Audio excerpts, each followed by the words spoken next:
একদিনে কলকাতা থেকে ইউরোপের জার্মানি কেমন করে? না না, এবারে রোড ট্রিপ নয়, বড় বড় দুটো লাগেজ নিয়ে মেঘের মধ্যে ভাসতে ভাসতে কলকাতা থেকে জার্মানির ফ্র্যাঙ্কফুর্টে। নতুন জায়গায় যাচ্ছি, কত রকমের যে চিন্তা হচ্ছে, তার মধ্যে এত বড় ফ্লাইটে উঠে বুকের মধ্যে ধুকপুক ধুকপুক করছে। ইন্টারন্যাশনাল ট্যুরে কি এমনই হয়? এভাবেই শুরু হলো আমাদের বিদেশ যাত্রা। যতই হাসি হাসি মুখ করে থাকি, আসলে জানেন তো ভেতরে ভেতরে একটু চিন্তায় আছি। নতুন দেশে যাব, তার মধ্যে এতটা জার্নি, 2 ঘন্টা 3 ঘন্টা ফ্লাইটে তো উঠেছি, কিন্তু 9-10 ঘন্টা ফ্লাইটে বসে থাকা কি জানি কেমন লাগবে। যাই হোক, আমরা যাচ্ছি এবারে ইউরোপ ট্যুরে। আমাদের ইউরোপ ট্যুরের প্রথম পর্বে আপনাদের স্বাগত। চিরঞ্জীব আজ ড্রাইভিং করছে না, আমরা যাচ্ছি কলকাতা এয়ারপোর্টের দিকে। একটু আগে আগেই বেরিয়ে পড়েছি, লাগেজটা দিয়ে চেক ইন করে ভেতরে না হয় কিছুক্ষণ বসবো। কলকাতার রাস্তায় একটু আগে না বেরোলে সমস্যা, কারণ কখন যে ট্রাফিকে পড়বো। দেশে আর বিদেশে ট্যুরের মধ্যে অনেক ফারাক, অনেক আগে থেকে প্ল্যান করতে হয়, ভিসার ব্যাপারটা থাকে, ফ্লাইটের টিকিট, অনেক কিছু মাথায় রাখতে হয়। কোন এয়ারলাইন্সের টিকিট কাটবেন সেই অনুসারে লাগেজের ওয়েটটা দেওয়া থাকে। আমাদের টিকিটে মাত্র একটা বড় ব্যাগ অ্যালাউড, তার জন্য আমাদেরকে আবার দুজনকে দুটো বড় ব্যাগ কিনতে হলো। এই তো চলে এলাম কলকাতা নেতাজি সুভাষ ইন্টারন্যাশনাল এয়ারপোর্ট। এখানে আবার গাড়িগুলো বেশিক্ষণ দাঁড়াতে দেওয়া হয় না, ড্রপ করেই বেরিয়ে যেতে হয়।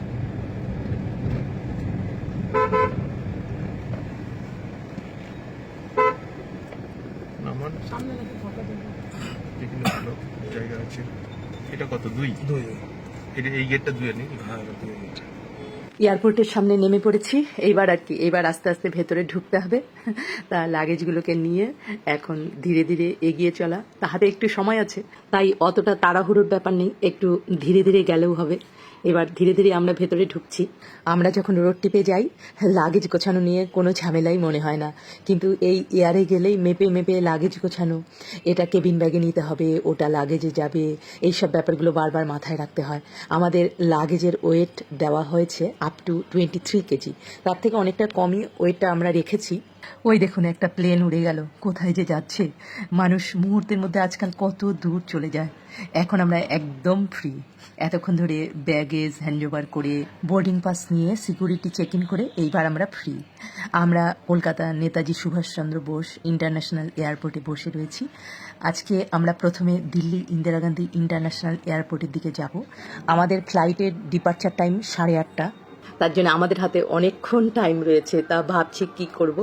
এত বড় একটা এয়ারপোর্ট, একটা করে প্লেন আসছে আর একটা যাচ্ছে, এখানে বসে বসে এরকম কাচের মধ্যে দিয়ে বাইরেটা দেখতে খুব ভালো লাগছে। এই যে আরেকটা প্লেন চলে এলো, এভাবে চলছেই, মানে কত লোক যে কত জায়গায় যাচ্ছে।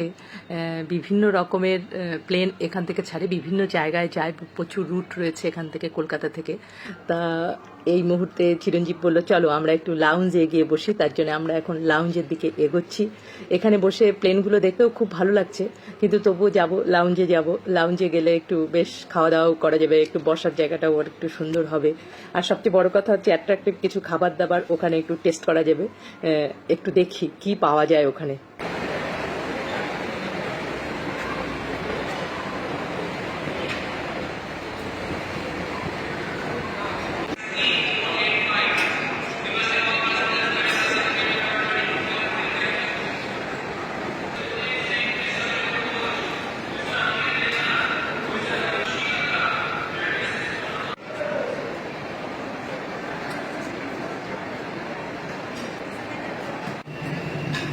কত রকমের স্যালাড দেখুন এখানে, প্রচুর কিছু সাজানো রয়েছে। চিরঞ্জীব তো এসেই প্লেট নিয়ে নিয়েছে, আমিও প্লেট নেব এখন। দেখে সত্যি অনেক মানে দারুণ দারুণ খাবার কিন্তু এখানে রয়েছে, ডেসার্ট রয়েছে, বিভিন্ন রকমের ড্রিঙ্কস রয়েছে, ফ্রুট জুস রয়েছে, সব কিছু অনেক কিছু রয়েছে। মানে এমনকি কন্টিনেন্টাল থেকে শুরু করে বিরিয়ানিও রয়েছে, পোলাও রয়েছে, কি নেই এখানে।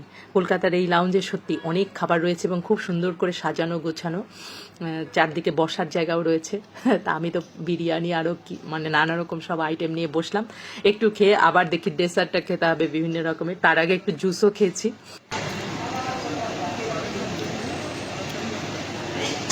অনেক কিছু খেটে এখন একটু সময় কাটাচ্ছি নানা রকম ভাবে। এখানে কিন্তু শুধু আমাদের মতো যারা ট্রাভেল করে তারাই আসে তা নয়, ক্যাপ্টেন, বিভিন্ন ইয়ারের ক্যাপ্টেন এবং যারা ক্রুজের যেসব মানে যারা কাজ করে সবাই কিন্তু এখানে আসে এবং সবাই এখানে মানে সময় কাটায়, যে সময়টা থাকে হাতে তাদের, তারা খাওয়া দাওয়া এবং রেস্ট নেওয়া সব রকম কিছু করে। যাই হোক, আমাদের মোটামুটি বোর্ডিং টাইম মানে প্রায় হয়ে এসেছে, সন্ধ্যাও লেগে গেছে। আমরা এখন একটু এগোচ্ছি, এখন গিয়ে আমাদের গেট নম্বরের পাশে একটু সময় বসে তারপর আমাদের বোর্ডিং করতে হবে। এইভাবে ঘুরে ঘুরে বেড়াতে বেড়াতেই সময় অনেকটা কেটে গেল। তা এখন আমরা বোর্ডিংয়ের অপেক্ষায় রয়েছি। তা এরপরে আবার কলকাতা থেকে আমাদের দিল্লি যাওয়ার পরে কিন্তু অনেক রকম কাজ রয়েছে, সেখানেও আবার আমাদের এমিগ্রেশনের ব্যাপার রয়েছে। ওখানে গিয়ে আমাদের আবার মানে এমিগ্রেশন করতে হবে, আবার লাগেজটা শুধু নিতে হবে না, লাগেজটা ডাইরেক্ট মানে ফ্র্যাঙ্কফুর্টের যে প্লেনে চলে যাবে, কিন্তু আমাদের নিজেদের সেলফ যেটা চেক ইন থাকে সেটা কিন্তু করতে হবে এবং এমিগ্রেশনও হবে। আমাদের বোর্ডিং অলরেডি হয়ে গেছে, আমরা বসেও পড়েছি জায়গা মতো। এখনো সবার বোর্ডিং শেষ হয়নি, এখানে প্রায়োরিটি বেসিসে কিন্তু বোর্ডিংটা হয়। তা যাই হোক, এখনো বোর্ডিং চলছে, বসে রয়েছি, এখনই হয়তো ছাড়বে, সবার বোর্ডিং হয়ে গেলেই ছেড়ে দেবে প্লেন। উইন্ডো দিয়ে বসে বসে বাইরেটা দেখছি, কলকাতার রাতটা বেশ সুন্দর দেখা যাচ্ছে, ঝকঝক করছে বাইরেটা। এদিকে আমাদের প্লেনও শুরু করে দিল। সত্যি আমাদের এবার যাত্রা শুরু হয়ে গেল, আমরা এবার আকাশে উঠে যাত্রা শুরু করব। কত দূরে আমাদের যেতে হবে, তা এটাই আমাদের প্রথম যাত্রা। এখন আমরা যাচ্ছি কলকাতা থেকে দিল্লি। অলরেডি আমাদের এই কলকাতা থেকে দিল্লি যাওয়ার প্লেনের কিন্তু টেক অফ শুরু হয়ে গেছে। এখনই আমরা ওপরে উঠে যাব একদম মাঝ আকাশে, তারপরে মেঘের দেশে। যদিও রাত হয়ে গেছে, ওপর থেকে দেখুন কলকাতার ভিউটা কেমন দেখাচ্ছে, পুরো ঝকমক করছে, মনে হচ্ছে একদম তারার মতো কলকাতা শহরটা যেন জল জল করছে। অনেকটা উপরে উঠে গেলাম, এইভাবেই আমাদের যাত্রা শুরু।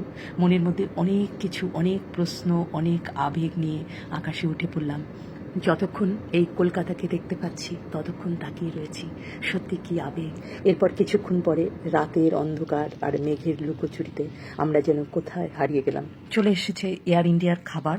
তা খাবার কিন্তু মোটামুটি ঠিকই রয়েছে, আর এই খাবারটা আপনি কি খাবার পাবেন সেটা কিন্তু টিকিট কাটার সময় আপনাকে সিলেক্ট করতে হবে। বিভিন্ন রকমের খাবার থাকে, আপনি কোন ধরনের খাবার নেবেন সেটা তখনই টিকিট কাটার সময় সিলেক্ট করে নেবেন।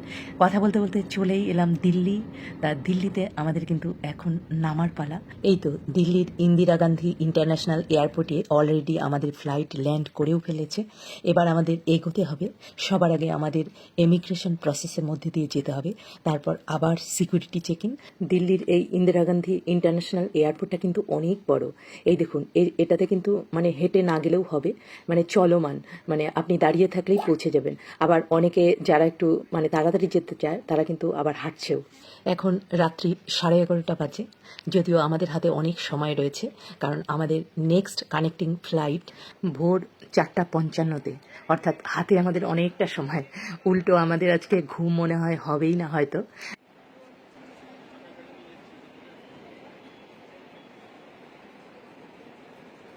এমিগ্রেশন প্রসেস কমপ্লিট করে আমাদের সেলফ চেক ইনও হয়ে গেল। এবারে আমরা চলে আসলাম আমাদের বোর্ডিং গেটের সামনে। ভেবেছিলাম আজকে রাতে হয়তো একদমই রেস্ট পাবো না, বসে বসেই কাটাতে হবে, ঘুম তো হবেই না, কিন্তু এখানে দেখছি সবাই রেস্ট নিচ্ছে। তা প্রথমে ভাবছিলাম পাবো কিনা, মোটামুটি অকুপাইড ছিল বেশিরভাগই। তারপর যাই হোক দুটো এরকম আরামকে দ্বারা আমরা পেয়ে গেলাম। তা যাই হোক বডিটা টান টান করতে পারছি, বেশ সুন্দর ব্যবস্থা। এখানে কিন্তু আমরা দুজনে এখানে একদম শুয়েই পড়লাম, দুজনে ব্যাগ পাশে রেখে মোটামুটি মানে ঘুম হয়তো হবে না, কিন্তু শুয়ে এই যে হাত পা ছড়িয়ে শুয়ে আছি, এতেই কিন্তু অনেকটা রিল্যাক্সেশন হচ্ছে। ভোর 4টাতেই আমাদের হয়তো বোর্ডিং শুরু হয়ে যাবে, ততক্ষণ একটু রেস্ট নেওয়া, এটাই আমাদের কাছে অনেক বড় পাওয়া। চিরঞ্জীব কি ঘুমিয়ে পড়লো নাকি? একটু রেস্ট নিয়ে নিক অবশ্য। এরপরে আবার আমাদের ফ্লাইটে উঠতে হবে, অনেকটা জার্নি রয়েছে আমাদের। আমাদের নেক্সট কানেক্টিং ফ্লাইট দিল্লি থেকে জার্মানির ফ্র্যাঙ্কফুর্ট, ডিপার্চার টাইম ভোর 4:55। সত্যি কথা বলতে ইন্টারন্যাশনাল ফ্লাইটে আমি আগে কোনো দিনও উঠিনি, এতটা টাইম ফ্লাইটে থাকতে হবে এটাই ভাবছি। বোর্ডিং অলরেডি শুরু হয়ে গেছে, আমরা এখন ফ্লাইটে উঠে যাচ্ছি। উঠে পড়েছি অলরেডি আমরা ফ্লাইটের মধ্যে। এখানে বিশেষত্ব বিশাল বড় ফ্লাইট সেটা তো রয়েছে, প্লাস এখানে 3টে করে রো রয়েছে। মানে নর্মাল ফ্লাইটে যেরকম 2টো করে রো থাকে দুদিকে, এখানে কিন্তু তা নয়, এখানে মাঝখানে আবার একটা সারি রয়েছে। এবং আমরা যে সিটটা পেয়েছি আমরা কিন্তু মাঝখানেই পেয়েছি, এই যে আমরা দুজন পাশাপাশি বসেও পড়েছি।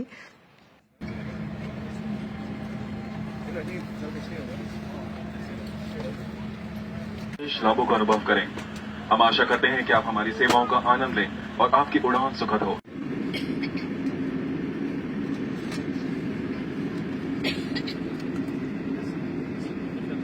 শুরু হয়ে গেল আমাদের বিদেশ যাত্রা। প্রায় ৬,০০০ কিলোমিটারেরও বেশি দূরত্ব আমরা আকাশপথে পাড়ি দেব। প্রায় ৯ ঘন্টার মতো ফ্লাইটে মেঘের মধ্যে দিয়ে ভেসে যেতে হবে আমাদের। এক এক করে পার করছি United Arab Emirates, Oman, Saudi Arab, Jordan এবং সামনে আরও পড়বে তুর্কি, বুলগেরিয়া, রোমানিয়া, হাঙ্গেরি, অস্ট্রিয়া। চলে এলো আমাদের ব্রেকফাস্ট। এখানে অনেক কিছুই রয়েছে। আগেই বলেছি আরেকবার যে ব্রেকফাস্টটা কি আসবে সেটা কিন্তু টিকিট বুকিংয়ের সময় বুক করে নিতে হবে, কী ধরনের খাবার আপনি পছন্দ করেন। এখানে চিকেন রয়েছে, রাইস রয়েছে, ডেসার্ট রয়েছে, বন রয়েছে, আরও অনেক কিছু, বাটার টাটার অনেক কিছুই রয়েছে। তা এগুলো দিয়ে আমরা ব্রেকফাস্টটা সেরে নিলাম। আরেকটা কথা বলা হয়নি, এখানে প্রত্যেক যাত্রীর জন্য কিন্তু সামনে একটা স্ক্রিন থাকে, বিভিন্ন ল্যাঙ্গুয়েজের সিনেমা এখানে দেখতে পারেন। তাছাড়া আমাদের ফ্লাইটটা কোন দিক দিয়ে যাচ্ছে তার জন্য লাইভ লোকেশনটাও দেখতে পারবেন। আমরা একটু সেলফিও তুলে নিচ্ছি, সুন্দর করে একটু সেলফি তোলা হচ্ছে আমাদের। আর চিরঞ্জীব এই যে একটা চাদরের মতো গায়ে দিয়ে আছে, অ্যাকচুয়ালি প্রত্যেককে এরকম একটা কভার চাদর দেওয়া হয়। পৌঁছে গেলাম জার্মানির ফ্র্যাঙ্কফুর্ট এয়ারপোর্ট। জার্মানির অনেক বড় একটি এয়ারপোর্ট। এখান থেকে প্রচুর ইন্টারন্যাশনাল ফ্লাইটগুলো কিন্তু যায়, সমস্ত ওয়ার্ল্ডের সঙ্গে কানেক্টেড। আমাদের ফ্লাইটের ল্যান্ডিং টাইম ছিল ফ্র্যাঙ্কফুর্ট টাইম সকাল 10:45। মোটামুটি রাইট টাইমে কিন্তু ফ্লাইট ল্যান্ডিং করেছে। অ্যাকচুয়ালি আমাদের ইন্ডিয়ার সঙ্গে 3.5 ঘন্টার ডিফারেন্স টাইমে। ইন্ডিয়াতে এখন টাইম দুপুর 2:20-25 হবে। এই তো চিরঞ্জীব একটু দাঁড়িয়ে গুছিয়ে টুছিয়ে নিচ্ছে ব্যাগ। এবারে ইমিগ্রেশন, তারপর ব্যাগেজ কালেকশন করে আমরা চলে এলাম ফ্র্যাঙ্কফুর্ট রেল স্টেশনে। আমরা জার্মানিতে চলে এসেছি, ইউরোপের মাটিতে পা রাখলাম। Stay tune for the next. Bye bye.